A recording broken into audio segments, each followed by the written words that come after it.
Kentucky to Belgium today. It's this month's Latitude News podcast. We're following the shady trade in American horse meat.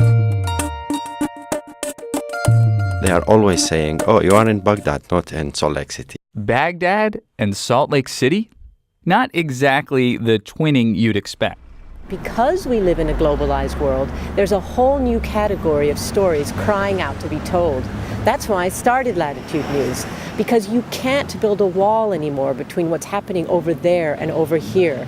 It's time to mash up the local and the global, to tell the stories of how Americans are connected with the rest of the world, to look at how decisions in other countries impact our communities here, and to ask how people abroad are dealing with the issues that we too are facing in the U.S. Two nations under cod. As cod disappears, so does an American lifestyle. Oh, how the mighty have fallen. Atlantic cod was once the most plentiful fish in this country. Forget all that. This year's catch will be one of the worst on record. We're in a hell of a mess. Meanwhile, Norway is catching more cod than it ever has. Fishermen on our boats, they earn more than $100,000 per year, and they are spending less than 6 months at sea. It's not every day you hear a fisherman from Norway and one from Massachusetts side by side. But these are exactly the kinds of real voices and compelling, relevant stories and connections we want to bring you every week in this local, global mashup show. That's the proposal, a half hour of great storytelling and lively conversation that's going to give you a whole new way of tapping into what's happening in the world and how that affects our lives here in the U.S.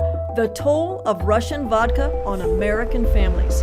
30 years ago, it might not have made a huge difference to life in America that a lot of Russian women drink while they're pregnant. But today, because so many Americans adopt orphans from Russia, it's become a huge issue for families all over the country. We like to think that we're engaging in a conversation with each one of our readers and listeners with every story that we tell. So while you get serious reporting from Latitude News, it comes across in a tone that's witty and entertaining and accessible. What's great about Latitude News is, unlike any other site, it brings the international to home to us locally and explains why news that happens, in a Cuba or a Myanmar is actually our news too. It affects us as well.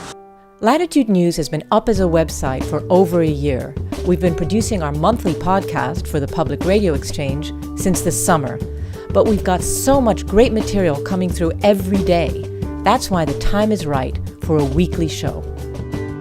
The thing is, reliable reporting and quality audio don't come cheap, especially when some of that work is being done abroad, like looking for an English language fisherman in northern Norway, for example. That's why we're asking for your help. Journalism can make a difference. International isn't foreign anymore.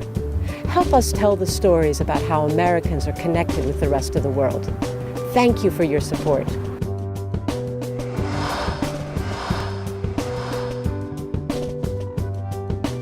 I really enjoy the reporting that they've already done, and I would love to hear more of that. I'd love to hear it every day, but weekly is a really good place to start.